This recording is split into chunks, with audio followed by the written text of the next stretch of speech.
Swastiastu. Salam dan bahagia Ibu Bapak Guru hebat. Berjumpa kembali dengan saya, Made Mardike, CGP Angkatan 9 dari SD Saraswati 6 Denpasar. Pada kesempatan yang berbahagia ini, izinkan saya memaparkan koneksi antar materi pembelajaran sosial dan emosional modul 2.2.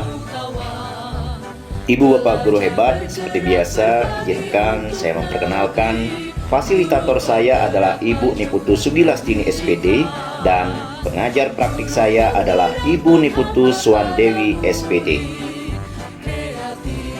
Ibu Bapak Guru hebat, adapun pertanyaan pemantik untuk sesi pembelajaran ini adalah: yang pertama, apa kesimpulan tentang perubahan pengetahuan, keterampilan, sikap sebagai pemimpin pembelajaran setelah mempelajari pembelajaran sosial dan emosional?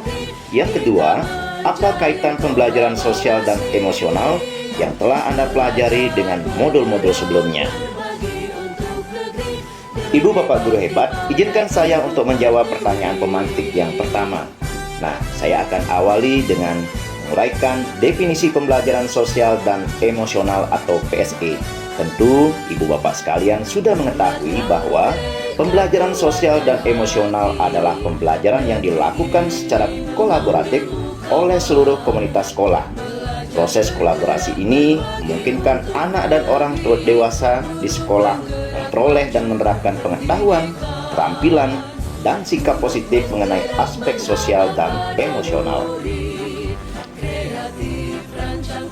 Ibu Bapak Guru hebat, penerapan pembelajaran sosial dan emosional atau PSE berperan dalam meningkatkan kesejahteraan psikologis atau well-being secara optimal. Melalui PSE, individu belajar mengelola emosi, membangun hubungan yang sehat, dan memperoleh keterampilan untuk menghadapi tantangan hidup. Menciptakan landasan yang kuat bagi kesejahteraan mental, membantu individu meraih kebahagiaan dan keseimbangan dalam kehidupan sehari-hari. Jadi, saya uraikan ada 5 manfaat dari penerapan PSE. Yang pertama, meningkatkan prestasi akademik. Yang kedua, meningkatkan kesejahteraan diri dan rasa percaya diri. Yang ketiga, meningkatkan empati terhadap orang lain. Yang keempat, meningkatkan keterampilan membangun hubungan baik. Dan yang kelima adalah mengurangi tekanan emosional. Ibu Pak Guru hebat, well-being dapat dicapai dengan menerapkan kelima KSE tersebut. Well-being merujuk pada kondisi seseorang yang memiliki pandangan positif terhadap diri sendiri dan orang lain, mampu membuat keputusan sendiri serta mengatur perilakunya dengan baik. Selain itu, seseorang yang memiliki well-being mampu memenuhi kebutuhan dirinya dengan menciptakan dan mengelola lingkungan dengan baik, memiliki tujuan hidup yang jelas, serta berusaha mengeksplorasi dan mengembangkan dirinya agar hidupnya menjadi lebih bermakna. Ibu Bapak Guru hebat, berikut saya sajikan gambar 5 kompetensi sosial emosional menurut Collaborative for Academic, Social and Emotional Learning.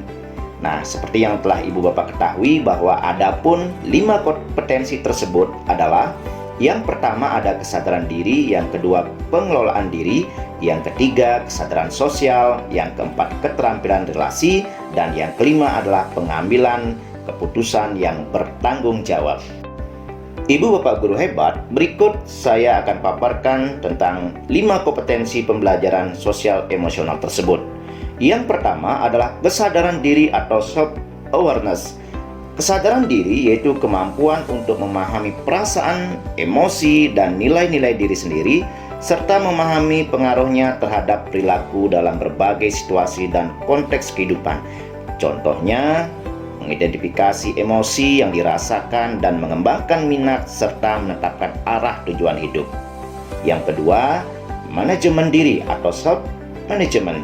Manajemen diri adalah kemampuan untuk mengelola emosi, pikiran, dan perilaku secara efektif dalam berbagai situasi untuk mencapai tujuan dan aspirasi yang diinginkan. Beberapa contoh strategi untuk mengelola diri secara efektif adalah dengan mengenali dan mengendalikan emosi, serta menggunakan metode pengelolaan stres yang tepat. Yang ketiga, kesadaran sosial atau social awareness. Kesadaran sosial atau social awareness adalah kemampuan untuk memahami sudut pandang dan dapat berempati dengan orang lain, termasuk mereka yang berasal dari latar belakang budaya dan konteks yang berbeda-beda. Contohnya, mempertimbangkan pandangan atau pemikiran orang lain, mengakui kemampuan atau kekuatan orang lain.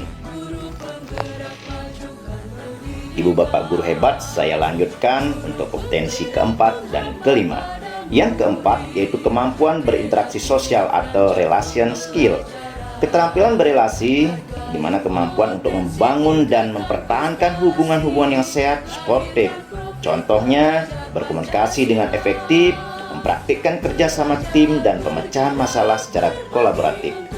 Yang kelima, pengambilan keputusan bertanggung jawab atau responsible decision making. Kemampuan pengambilan keputusan yang bertanggung jawab mencakup beberapa faktor seperti kemampuan untuk membuat keputusan yang berdasar pada kepedulian, kapasitas dalam mempertimbangkan standar etis dan rasa aman, serta kemampuan untuk mengevaluasi manfaat dan konsekuensi dari setiap tindakan dan perilaku terhadap kesejahteraan, psikologis diri sendiri, masyarakat, dan kelompok. Beberapa contoh dari kemampuan ini termasuk berlatih membuat keputusan beralasan setelah menganalisis informasi, maksudnya informasi data dan fakta, serta menunjukkan rasa ingin tahu dan keterbukaan pikiran.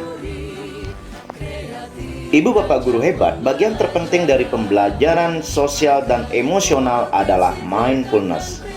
Kesadaran penuh atau mindfulness yaitu kesadaran yang muncul ketika seseorang memberikan perhatian secara sengaja atau sadar pada kondisi saat sekarang, dilandasi rasa ingin tahu atau tanpa menghakimi. Kesadaran penuh atau mindfulness sebagai dasar penguatan 5 kompetensi sosial dan emosional. Dan teknik kesadaran penuh atau mindfulness ini dapat menggunakan teknik stop. Teknik stop merupakan teknik yang paling sederhana untuk berlatih mindfulness. Kita bisa gunakan teknik stop untuk berlatih menyadari nafas. Stop merupakan singkatan dari stop, take a deep breath, observe, dan proses. Mindfulness tak terbatas pada menyadari nafas saja, namun dalam setiap langkah maupun aktivitas kita harus sadar betul dengan apa yang kita lakukan, yang kita rasakan, yang kita pikirkan, dan yang kita ucapkan. Nah, ibu bapak guru hebat, ini merupakan diagram pembelajaran sosial emosional berbasis kesadaran penuh atau mindfulness, yang mana diadaptasi dari diagram Clifford.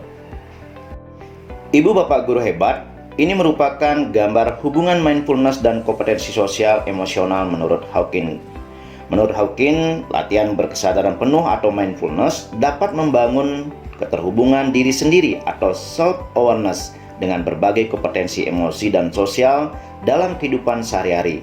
Contohnya, sebelum memberikan respon dalam sebuah situasi sosial yang menantang, kita berhenti bernapas dengan sadar, mengamati pikiran, perasaan diri sendiri maupun orang lain, mengelola emosi yang muncul hingga dapat membuat pilihan atau mengambil keputusan yang lebih responsif, bukan reaktif.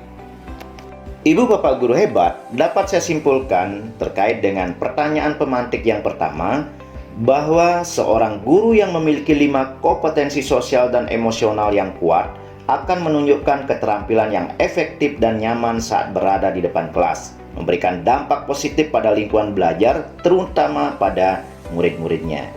Pembelajaran sosial emosional merupakan hal yang sangat penting bagi seorang pendidik karena berkaitan langsung dengan tugas sehari-hari, yaitu berhadapan dengan murid-murid yang memiliki karakter yang beragam, keunikan pribadi, sifat bawaan yang berbeda, latar belakang yang bervariasi, dan lingkungan yang heterogen.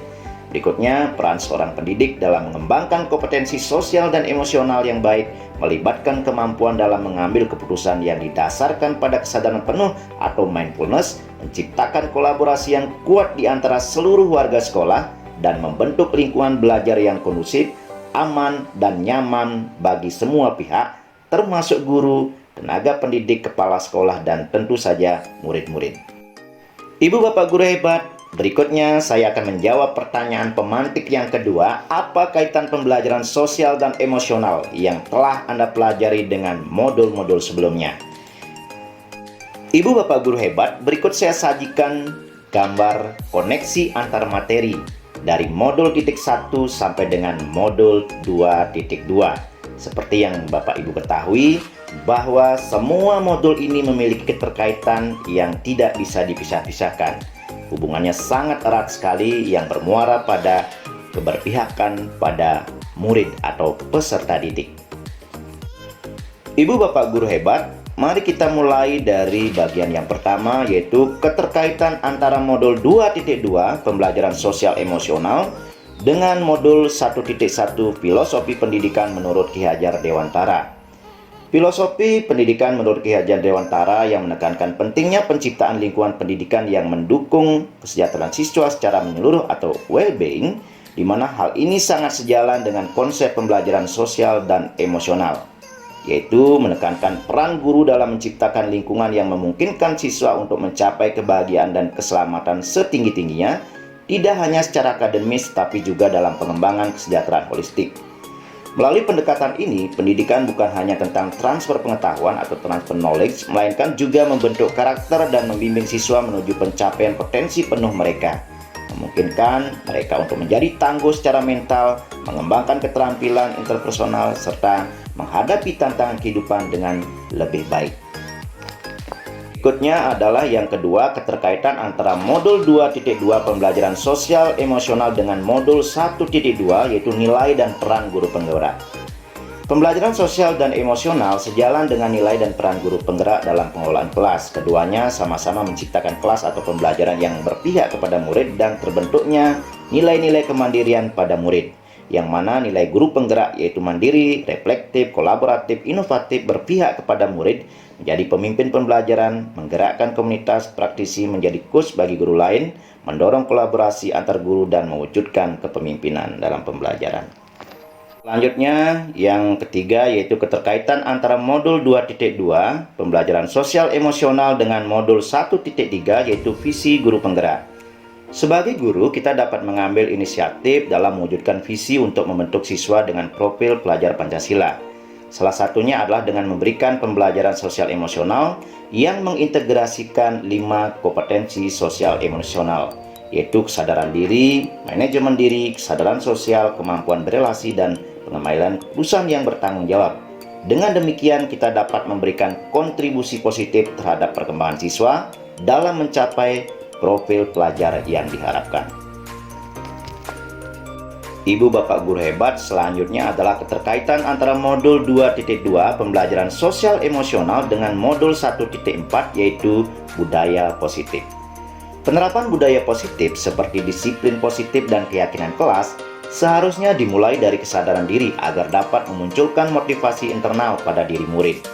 Pembelajaran sosial dan emosional dapat membantu mencapai hal ini, termasuk implementasi 5 kompetensi sosial emosional oleh guru di sekolah.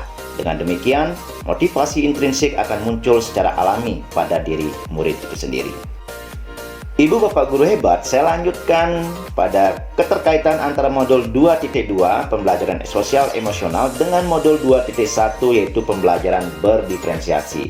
Ibu bapak guru hebat, untuk mencapai pembelajaran merdeka diperlukan suatu pembelajaran yang mengacu pada perbedaan individual. Dalam pendekatan seperti ini, seorang guru harus mampu mengetahui emosi dan perasaan masing-masing murid untuk mengetahui kesiapan belajar mereka, minat belajar mereka, dan profil belajar mereka. Pendekatan ini menyiratkan bahwa pembelajaran sosial emosional sangat penting untuk menjamin keberhasilan dari suatu pembelajaran yang berbeda. Ibu bapak guru hebat, saya akan lanjutkan menjawab pertanyaan yang tertera pada LMS berkaitan dengan bagaimana mengenai pengalaman dan pemahaman saya sebelum dan sesudah mempelajari modul ini. Ibu bapak guru hebat, sebelum mempelajari modul ini saya berpikir bahwa kompetensi sosial dan emosional akan terbentuk dengan tersendirinya. Bersamaan dengan pembelajaran di kelas, tidak mesti dilatih dengan detail kepada murid, sehingga saya pun hanya fokus pada proses penyampaian materi atau kognitif dan nilai sesuai dengan kurikulum yang ada. Namun setelah mempelajari modul ini, ternyata saya sadar betul bahwa pembelajaran sosial emosional sangat penting diterapkan di sekolah, khususnya pengimplementasian kelima kompetensi sosial emosional ini. Hal ini sangat bagus sekali diterapkan sejak dini kepada murid, Apabila guru mengabaikan pengembangan keterampilan sosial dan emosional, akan membawa dampak buruk secara akademik, sebab murid yang berkembang secara sosial dan emosional sejalan bersamaan dengan berkembangnya secara akademik. Nah, Ibu Bapak guru hebat, ada 3 hal mendasar dan penting yang saya pelajari berkaitan dengan kebutuhan belajar dan lingkungan yang aman dan nyaman untuk memfasilitasi seluruh individu di sekolah agar dapat meningkatkan kompetensi akademik maupun kesejahteraan psikologis atau well-being. Adapun 3 hal mendasar tersebut adalah yang pertama adalah peningkatan 5 kompetensi sosial emosional, yaitu kesadaran diri, manajemen diri, kesadaran sosial, keterampilan berelasi, dan pengambilan keputusan yang bertanggung jawab. Selanjutnya adalah mindfulness, kesadaran penuh sebagai dasar penguatan 5 kompetensi sosial dan emosional dengan menggunakan teknik STOP. Dan yang terakhir adalah berkaitan dengan lingkungan belajar, di mana dengan menciptakan lingkungan belajar yang sportif dan peningkatan sikap pada diri sendiri, respek pada toleransi terhadap orang lain, dan lingkungan sekolah. Ibu Bapak guru hebat, ada 3 cara implementasi pembelajaran sosial dan emosional di kelas dan sekolah, yaitu yang pertama, pengajaran eksplisit, yang kedua, integrasi dalam praktik mengajar guru dan kurikulum akademik, dan yang ketiga, menciptakan iklim kelas dan budaya sekolah. Nah, Ibu Bapak guru hebat, perubahan yang akan saya terapkan di kelas dan sekolah, yang pertama bagi murid-murid saya, di mana saya akan merancang sebuah rencana pembelajaran yang mengintegrasikan pembelajaran berdiferensiasi dengan pengembangan keterampilan sosial dan emosional. Selain itu, saya akan melaksanakan program-program di sekolah yang bertujuan meningkatkan kompetensi sosial dan emosional siswa. Dengan pendekatan ini, tujuan saya adalah menciptakan lingkungan belajar yang tidak hanya mengakomodasi perbedaan individu, tetapi juga membantu siswa tumbuh dan berkembang secara sosial dan emosional. Yang kedua, bagi rekan sejawat, saya mempunyai tekad untuk menjadi contoh yang baik dalam menerapkan pembelajaran berbasis kompetensi sosial dan emosional. Dengan menjadi panutan, saya berharap dapat menginspirasi rekan sejawat untuk menerapkan pendekatan yang sama dalam pembelajaran mereka. Hal ini bertujuan untuk menciptakan lingkungan belajar yang lebih inklusif dan mendukung perkembangan sosial serta emosional siswa secara optimal. Astungkare, tujuan ini dapat terwujud sesuai harapan. Ibu Bapak guru hebat, demikianlah pemaparan saya terkait dengan koneksi antar materi modul 2.2, yaitu pembelajaran sosial dan emosional. Astungkare, apa yang saya paparkan tadi dapat bermanfaat bagi Bapak Ibu sekalian, dan tentunya ini masih jauh dari sempurna. Maka dengan kerendahan hati saya mohon maaf apabila ada hal-hal yang kurang berkenan di hati Bapak Ibu sekalian. Saya akhiri dengan mengaturkan para Masanti. Om Santi Santi Santi Om. Salam guru penggerak, tergerak, bergerak, menggerakkan.